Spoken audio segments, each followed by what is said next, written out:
मंगलू और दीपू नाम के दो लालची भाई थे। दोनों तीतलपुर में रहा करते थे। दोनों भाइयों के पास 30 एकड़ जमीन थी।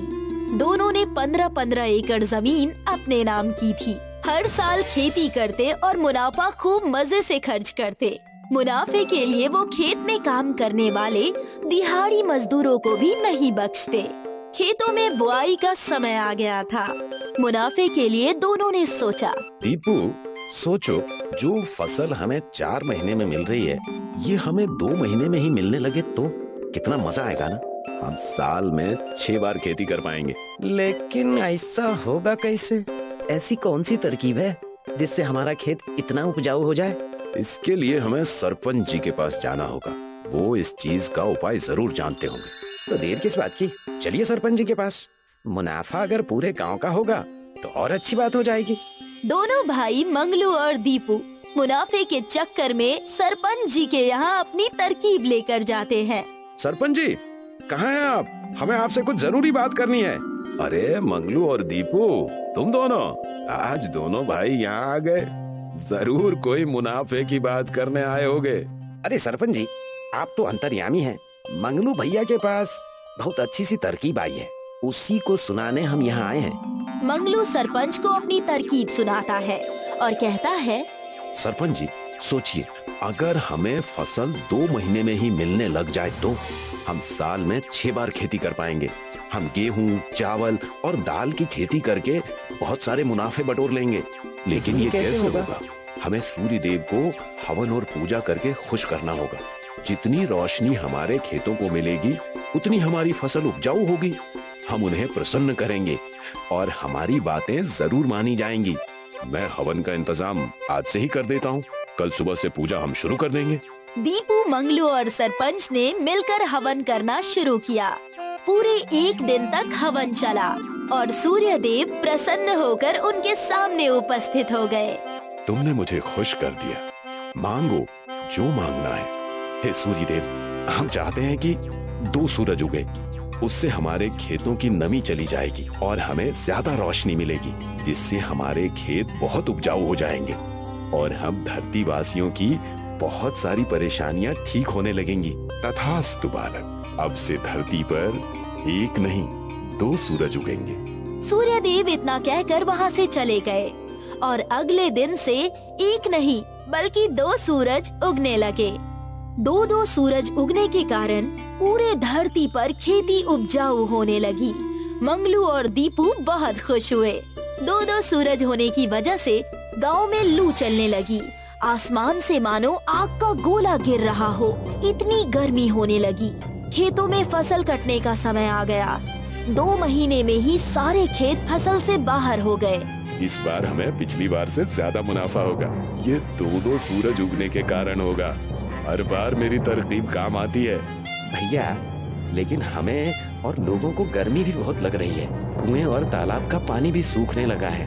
पंछी और जानवरों को पानी ना मिलने की वजह से बहुत तकलीफ भी हो रही है। ओफो, अब जब मुनाफा होगा तो कुछ ना कुछ बुरा तो होगा ही। इतना तो प्रकृति का नियम होता ही है। सोचो, अगर 3 सूरज उगे तो हमारी फसल 1 महीने में ही तैयार हो जाएगी और मुनाफा 3 गुना ज्यादा होगा। लेकिन ऐसा कैसे होगा? आप फिर से हवन करके सूर्य देव को बुलाएंगे? ऐसा मत कीजिए, हम पहले से मुसीबत में पड़ रहे हैं और मुसीबत मत बढ़ाइए। तुमसे तो बात करना ही बेकार है। चलो हट जाओ रास्ते से।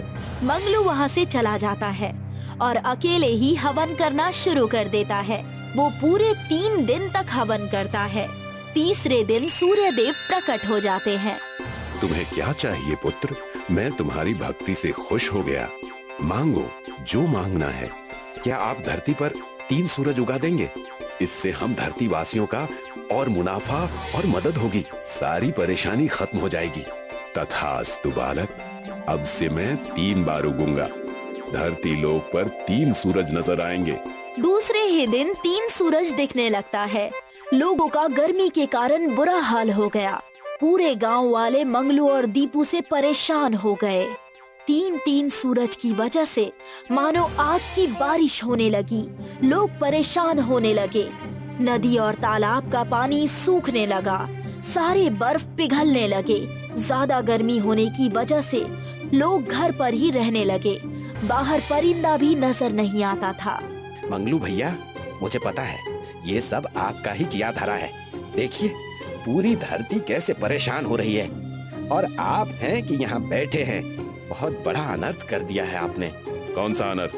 फसल का मुनाफा तुम्हें भी तो हुआ, तुम क्यों इतना चिढ़ रहे हो?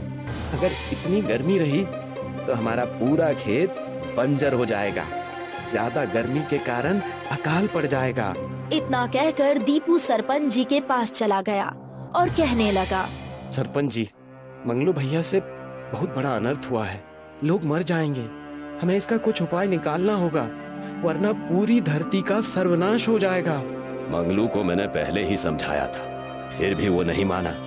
अब हम सब गांव वालों को हवन करना होगा, तब कहीं सूर्य देव आएंगे और इसका समाधान करेंगे। सरपंच जी ने पूरे गांव को जमा किया और हवन के बारे में समझाया और कहा, हम सबको एकजुट होकर सूर्य देव को खुश करना होगा। अरे मंगलू के मुनाफे के चक्कर में हमारे जीवन का घाटा हमें नजर आ रहा है। सरपंच जी, बात बिल्कुल सही है। हमें इस चीज का नुकसान और नहीं सहना। हमारे घरों में बस एक टंकी पानी बचा है, वो खत्म हो जाए उसके पहले हमें ये सब ठीक करना है। बिल्कुल ठीक कह रही हो तुम। चलिए सरपंच जी, हवन की तैयारी करते हैं। पूरे गांव वालों ने मिलकर हवन करना शुरू कर दिया। दीपू के साथ मंगलू भी वहां पर आ गया। हवन शुरू होने के कुछ ही देर में सूर्य देव वहां पर आ गए और उन्होंने कहा, बताइए क्या परेशानी है? पूरे गांव ने मुझे पुकारा। सूर्य देव को पूरे गांव वालों ने नमन किया और सरपंच ने कहा, हमें माफ करिए गुरुवर, हमसे गलती हो गई। हम फिर से पहले जैसी धरती चाहते हैं, जहाँ सिर्फ एक ही सूर्य हो। मंगलू अभी नादान है, मुनाफे के लालच में कई चीजों का सौदा कर बैठा। अवश्य मैं ये बात स्वीकार करूंगा, लेकिन एक शर्त पर। कैसी शर्त? कैसी शर्त? अब से कोई भी ऐसा दोबारा नहीं करेगा, ना लालच में आकर, ना किसी मोह माया में फंसकर। मैं मंगलू को माफ कर दूंगा और सब पहले जैसा कर दूंगा। हमें ये बात मंजूर है सूर्य देवता, हम आइंदा कभी ऐसा नहीं होने देंगे। सूर्य देव ने मंगलू को माफ कर दिया।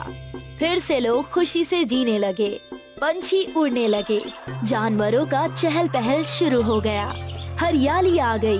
मंगलू और दीपू ने कसम खाई कि दोबारा लालच कभी नहीं करेंगे। पूरा गांव खुशी खुशी रहने लगा।